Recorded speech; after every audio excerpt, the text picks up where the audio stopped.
Hello everyone, welcome back to my lab. If you're new to my channel, my name is Yori and my channel is called PersonalBeautyLab.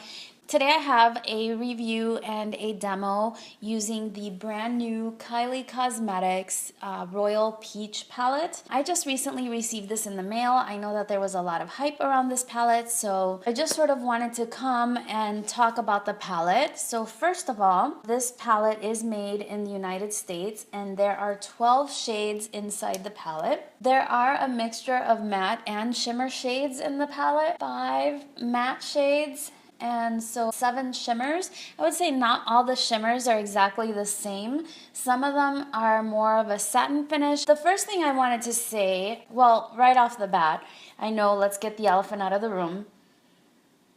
My palette does have a certain smell. I know that has been going around. It was the big thing. Some people said that it was like a chemical bomb or a very strong smell.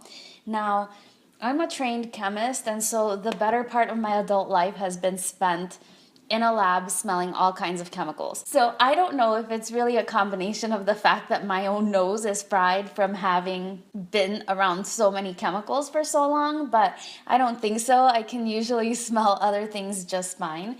Now, I would like to say that it doesn't appear that the smell is coming from the shadows themselves. What I notice is that inside of the palette, like in here where the brush was stored, the edges of the cardboard, they are raw, so they are not finished or laminated like the outside of the palette is. It looks like cardboard that has been cut. And that's where the smell comes from. It looks like there's a foamy layer and then 3 layers of cardboard right on top of it. The 3 layers look like they have been glued down. So just from looking at it, and I'm not an expert in cosmetics or cosmetic manufacturing or packaging manufacturing or anything like that, but just from smelling it, it smells like it's possibly the adhesive that is holding the package together. I don't think that it's coming from the shadows themselves. And I was waiting to sort of see if everything would die down, if there would be some sort of response from the company with regard to the odor and if there was anything that they were going to do about it. And from what I've been seeing, they're saying that the palette is completely safe and to air it out or whatever. I'm not saying that's the ideal way to deal with things, but me personally, I'm not really alarmed at the smell. Again, it could be just because I have been around chemicals so much of my life that I'm just not alarmed by it. Of course, you should make your own decision, make your own informed decision as to whether you want to use the palette or not. I did use the palette to complete this look right here. It took me quite a while to complete the look, so I have been working with the palette for quite a while. And at the normal working distance with the palette, it's really not bothering me. It really didn't bother me at all. That being said, had the company said that they would accept returns or replace the palette with a new batch, I would have sent it back just to get the new palette. But since that's not what they're doing, I'm really fine just keeping it. Either way, we don't have a choice. Kylie Cosmetics does not accept returns. So whatever the case may be, I purchased the 2 palettes, and so I'm stuck with them, and I did go ahead and give the palette to my daughter, so I think it's fine. Make your own decision. With regard to the quality of the palette, I can't really say much in comparison to any of the Kylie Cosmetics prior palettes because this is my first one. Now, I didn't swatch the palette before I started working with it, and I did find that the palette performs fine on my eyes. I will definitely do a demonstration if you're interested in seeing how it performs on my eyes. I would say that the matte shades perform better than the shimmer shades. In particular, the green, which is called Mojito. I did have to build it up quite a bit. That's the one that I have on my lid, but I was able to build it up, and I like the look that I came up with. This is the packaging that it came in. It has sort of the beautiful eyes image, and I know that a lot of people were recreating this look. And I mean, it's a beautiful look, but I wanted to do something different. So hopefully you like what I came up with. Like my previous look on my channel, I know that this is not necessarily something that everybody will like, but at least it is different than what you're seeing here. So you at least know that you do have options with regard to the types of looks that you can complete with the palette. The palette did come with a brush, and it looks like this. It's a beautiful brush. However, I would say it's in the shape of the MAC 217 brush. brush as far as the bristles are concerned, but it's not as soft as the MAC brush. I mean, it's definitely usable. I did use it, but it wouldn't be my first choice for a brush. I think it is great that they included a brush, since I know that this is the first time that they include a brush and a mirror in the palette, so I think that's nice. Again, it's not my favorite brush, but it's a nice touch, especially considering that the palette is $45. So for those $45, you are receiving 12 pans of eyeshadow at 1.40 grams per shadow. Like I said, I didn't really swatch the shadows, but I will swatch two of them. I'll swatch the two that I wore on my eyes. Now, as I'm swatching, I do notice that the shadows do shift around in the palette. Now, it could be because they're magnetic. I'm about to find out. So the two shades that I am swatching are Mojito and Royal, and this is what they look like. And here are the swatches. Now, I know that other people have done swatches of the shadows and it hasn't looked that nice.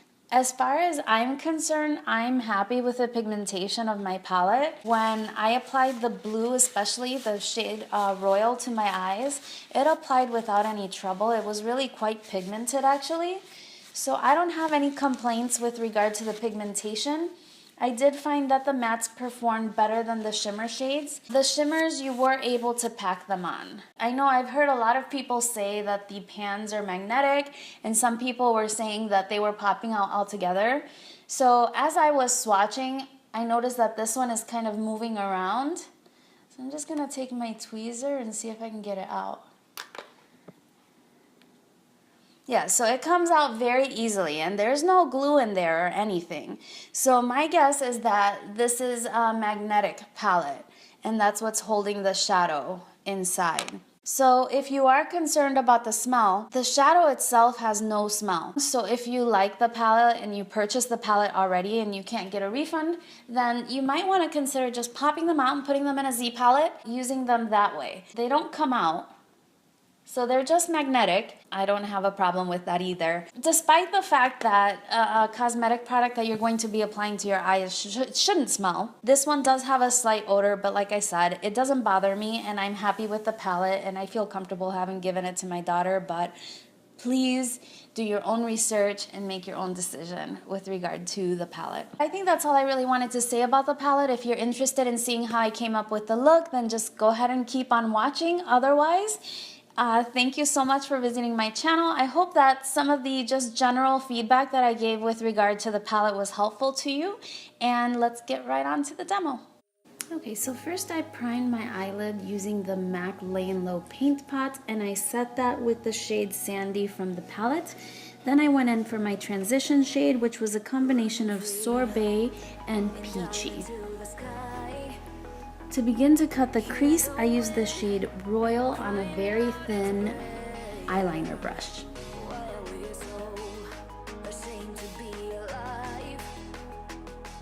I blended that out with more of the Royal shade on a MAC 221 brush. And then I continued to blend that with the shade Peachy from the palette.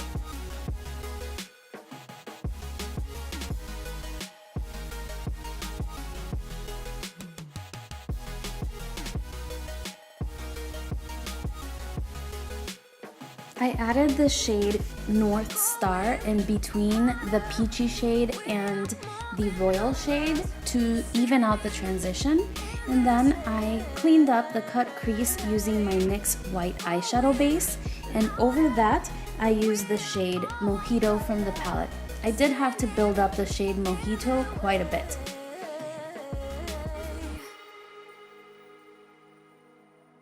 Now I'm going in with the Kat Von D ink liner in the shade Ludwig.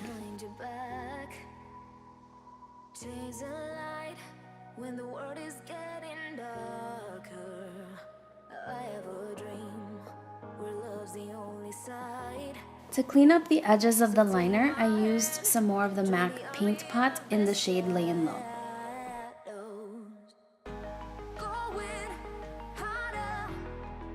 For my brow bone highlight, I went outside of the palette and I actually used one of the matte highlights from the Kat Von D contour kit. For my complexion, I primed my under eye using the Pure Cosmetics Hydrogel Lift, followed by the NYX Color Correcting Palette. I primed my face using the Smashbox Photo Finish Primer Water. And then for my foundation, I'm going in with the Hourglass Foundation Stick, and this is in the shade Sand. I did use the recommended brush to blend that out. For my concealer, I did use the Maybelline Instant Age Rewind Concealer in the shade Light.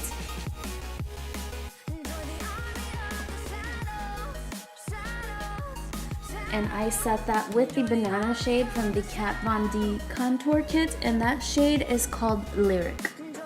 For my contour, I used the shade Somber from the Kat Von D contour kit.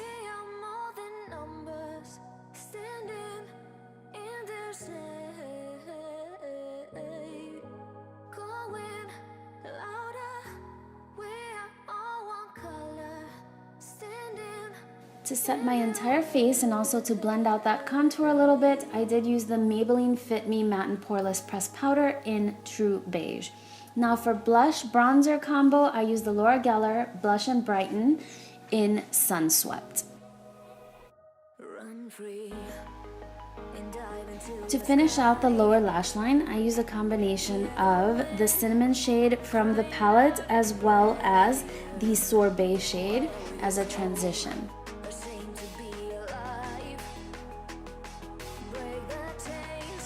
Here I'm lining my eyes with the Rimmel London Nude Eyeliner. This is my favorite.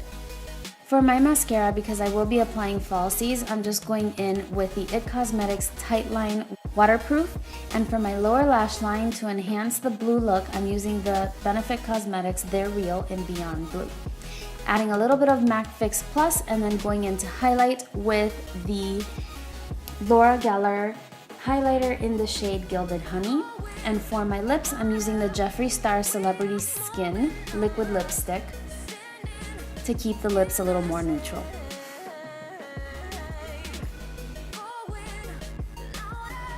I'm adding a little bit of the Gilded Honey for an inner corner highlight. Alright guys, so that's it for the finished look. I hope you enjoyed the tutorial. I hope it gave you at least some idea of some other looks that you might do with the palette, so it doesn't just have to be the pop of blue on the lower lash line. I was really inspired by the color selection. I mean, it's not a color selection that you see all the time. I have lots of neutral palettes that yield very similar looks over and over and over again, so I was happy to have one that will sort of inspire me to do something a little bit different, something a little bit out of my comfort zone. Now, I'm not saying you can't get a neutral look out of this, because you definitely can. You have all your neutral warm shades over here, but me being me, I gravitated right to the pop of color in the center. And so this is what I came up with. I promise in my upcoming videos that I will do a more neutral, more wearable everyday look. If you do prefer more wearable looks, I definitely have some like that. I'll just put a card or something up above, or check my channel and you will see that I have videos with a lot more wearable looks than this. But for me, this is absolutely wearable. Now, it's Friday night when I'm filming this, so I'll probably upload it in a few days. And I have dance practice, so we'll see what my teammates think about this one. Thank you so much for watching. Please don't forget to like, comment, and subscribe if you did enjoy the video, and I will see you really, really soon in my next video. Bye!